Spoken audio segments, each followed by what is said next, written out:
for the hardest-hitting show in talk radio. The true progressive voice since 2012. This is Southpaws.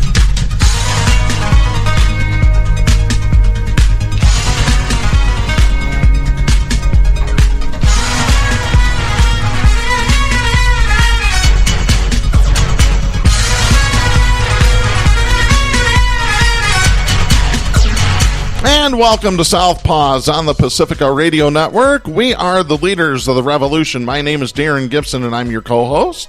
My name is Jack Prince. I am your fellow co-host. Jack, are we done with fireworks? I think we got one more night of them, don't we? I don't. Smoke is still settled over the front yard here. Oh, geez. It's 10 o'clock in the morning. Yeah, well, I tell you what, we're going to have some fireworks for you today on this show. We've got a lot to cover. Before we get to that, a couple of reminders that you can follow us on social media by going to facebook.com/Southpaws Radio Show. You can follow us on Twitter at Southpaws Radio. And you can become a patron of the show by going to patreon.com/Southpaws Radio. And if you are a patron, you can go to patreon.com for exclusive audio content. Our brand new segment, Lights Out, which is not sanctioned by Pacifica or anybody else, is Jack and I's thoughts on whatever we feel like we want to talk about. It's uncensored. Don't play it around the little kids or wear headphones. But yeah, check out the Lights Out segments that we'll be posting regularly at patreon.com/Southpaws Radio. And of course, you can listen to us on your Pacifica station, wherever you're listening to us right now, including KCEI-FM in Taos, New Mexico. I want to give a shout-out to KPFT, Houston, Texas, for downloading our show. Hopefully you aired last week's episode. We definitely appreciate that. Yes. And we want to say hello to everybody listening to us at Global Community Radio Channel 1 every Monday night at 9 p.m. right after Democracy Now! So make sure you check us out there as well. And you can listen to the show anytime you want to at the iTunes Store. Do a search there under Podcast for Southpaws. Find our logo and you'll be all set. You can also find us at Spreaker.com and do a search for Southpaws there. Oh, man. So we mentioned fireworks. We are recording this on July 5th, 2019. It's the day after Independence Day. Yeah. But what are we independent of? We're not independent of the idiot sitting there in Washington. That manifested that in his speech, among other things, last night. Oh, jeez. You mean... Wow. You mean this little clip? We've got the audio of this. This is amazing, folks. You really need to hear this. This was during Donald Trump's, what do you want to call it, military parade? Vulgar display of authoritarianism. Yeah, exactly. Well, he had this little nugget of wisdom. Listen. In June of 1775, the Continental Congress created a unified army out of the revolutionary forces encamped around Boston and New York, and named after the great George Washington, Commander-in-Chief. The Continental Army suffered a bitter winter of Valley Forge, found glory across the waters of the Delaware, and seized victory from Cornwallis of Yorktown. Our army manned the airport. It ran the ramparts. It took over the airports. It did everything it had to do. And at Fort McHenry, under the rocket's red glare, it had nothing but victory. And when dawn came, their star-spangled banner waved defiant. Now, hold on a second. Piece There's by a piece. lot of things that we need to dissect More than what from people this. realize. Let's see. We had airports in 1775? That's what we won. Like we read earlier, the British were waylaid to Atlanta Airport. They got there late. And they couldn't get their bayonets in the overhead. But that's not all that's wrong with that. McHenry is wrong. Cornwallis in York is wrong. Yeah? Ran the ramparts, or whatever the hell he said. The ramparts. Oh, my gosh. This is incredible, folks. This is your president. It's not mine. I didn't vote for him. He's your president, you right-wingers. This is unbelievable. Absolutely incredible. But I don't want this to detract from the fact that this little penis man had to bring in tanks to get stiff on the 4th. Yeah. Okay, Trump wrapping himself in the flag and parading around the military before him like some petty dictator in a banana republic is disgusting. What inadequacy in this obnoxious buffoon overcompensating for? That inadequacy, and I'm reading from a friend, his words, goes beyond a penis envy. His dad dumped him off at a military school. So in a replacement for not getting respect from his dad, I think it's somehow tied into a need to at least appear powerful. This guy made these mistakes grammatically and historically, and it's laughable, Darren. I agree. But his need to have this show of military hardware is more worrisome even than his idiocy. Washington, D.C. wasn't even in existence in 1775. Congress passed the Residence Act on July 9th, 1790, which approved the creation of a national capital on the Potomac River. Right there. 1790. The federal district was named Columbia in September of 1791. This guy wants to replace history books with Bible books in the national curriculum. He can't read. Didn't his college professor say he was the dumbest damn student? I'm leaving out the entire phrase. I won't. Yeah, I forget what university it was, Pitt, what college. I called Trump the dumbest goddamn student I ever had. That is a direct quote, folks. Unbelievable. Yeah. What, 17. Oh. Well, then back it up a week ago. Hang on. And let's might as well do the Star Spangled Banner, because I don't think that was written until the early 1800s, was it? No, that was Francis Scott Key didn't write that until the War of 1812, if I remember correctly. This is the same bozo that talked about busing, and he thought it was relating to the inconvenience of riding a city bus. That was just 4 days before the 4th. Yeah, right here, Wikipedia. During the War of 1812, Francis Scott Key observed the British bombardment of Fort McHenry in Maryland in 1814. McHenry, not McHenry. McHenry is what it is, McHenry. Hamburgers. Hamburgers, McHenry. yeah. It doesn't end. Unbelievable.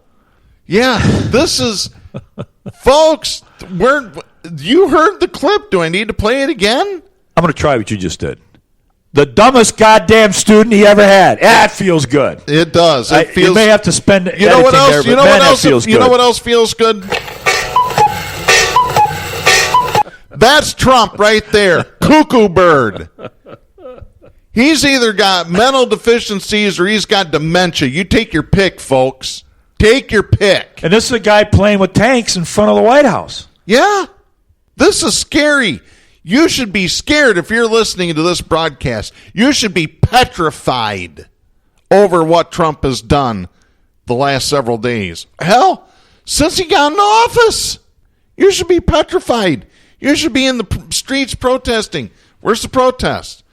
Although the baby Trump balloon apparently made an appearance, I had read a story somewhere that they were flying over the robot that they had in London, the one that was a robot of Trump tweeting while sitting on the toilet. Yeah, doing his best work. Yeah, exactly. And then, since we're speaking of toilets, let's talk freedom here for a minute. Let's talk about this clip. Members of Congress earlier this week went to some of the concentration camps down at the border. Yes, I'm going to call them concentration camps, because 400 experts agree with Alexandria Ocasio-Cortez in her assessment of them. Exactly. Yeah. Among the Congress members that went was Alexandria Ocasio-Cortez. Here's this clip. There's abuse in these facilities. There's abuse. This was them on their best behavior, and they put them in a room with no running water, and These women were being told by CBP officers to drink out of the toilet. They were drinking water out of the toilet, and that was them knowing a congressional visit was coming. This is CBP on their best behavior, telling people to drink out of the toilet. Yeah, and that is just... And here's the thing. I was telling you before we started recording, Jack, that there's a Facebook page that we're both members of, Jimmy Dore fans. And matter of fact, if you want to listen to Jimmy Dore, I encourage you to do so on your local Pacifica radio station. If they're not carrying them, you should call and ask them to. But here's the thing. There's even liberals that are coming out, Jack, and saying, oh, no, those aren't toilets. Those are those sink drinking fountain toilet combos that they have in the jails. Oh, really? No, they aren't. The ignorance of some of these people, I'll say it, you centrist lefties, some of your people are damn stupid, ignorant. They're willfully ignorant. They don't want to see any of this. Oh, that depresses us. We don't want to see that. No, you need to see this. You need to have a little bit of depression like I've had for several years. You really do. Jesus. So you got no toothbrush, you got no towels, but you can drink out of the toilet. And if anybody hesitates to agree these are concentration camps, I've got a story here. I don't know if we have time. How the evangelical segment of Christianity is greatly responsible for this. They support. 77% of Christian evangelicals in the United States, according to my article, support Trump unequivocally with his hard stand and separation of families at the borders. You can't sit and wave your flag and scream freedom when you can see pictures of kids behind cages. We don't have to go through history. We don't have to go through the Bay of Pigs, the Panama Canal, the annexation of Philippines. We don't have to go to the Spanish-American War. We don't have to go to Iraq, Abu Ghraib. We don't have to go to My Lai. We don't have to go to a history of imperialism. All we have to do is roll a picture out of one of those damn cages. That's it. Or the father and daughter drowned face down in the mud in the Rio Grande River. Jason Lemon at Newsweek. Folks, this is Newsweek. They're not a liberal publication. From July 1st, headline reads, more than 400 Holocaust and genocide experts think Ocasio-Cortez should be allowed to call migrant detention centers concentration camps. Let me read this here. More than 430 scholars who researched the Holocaust and genocides have now signed an open letter to the U.S. Holocaust Memorial Museum voicing their concern after the organization condemned the use of Holocaust analogies such as the term concentration camps when talking about any other event. Anika Walk, an associate professor of history and international and area studies at Washington University in St. Louis, and Andrea Orzoff, associate professor of history and honors at New Mexico State University, were the original drafters of the letter. Democratic Representative Alexandria Ocasio-Cortez of New York drew significant criticism as well as support last month after she said that the detention centers used by the administration of Donald Trump to house undocumented migrants are concentration camps. Right-wing critics and some Jewish groups came out strongly against the term, arguing that the Congresswoman was politicizing Holocaust imagery and mischaracterizing the situation. But many others disagreed, rallying behind Ocasio-Cortez's use of the term. Now more than 140 historians who specialize in researching the Holocaust and other genocides have criticized the U.S. Holocaust Memorial Museum for opposing Ocasio-Cortez's characterization of the detention center. And there's quotes from the letter, the open letter published by the New York Review of Books dated July 1st. Darren, this is stay on this reaction to the 4th of July and the ridiculous contradiction of freedom that really is prevalent. I've got to touch on a personal story. I went to a little one-room school down in Ingham County on Meridian Road, Felt Plains Elementary School. We didn't have a library.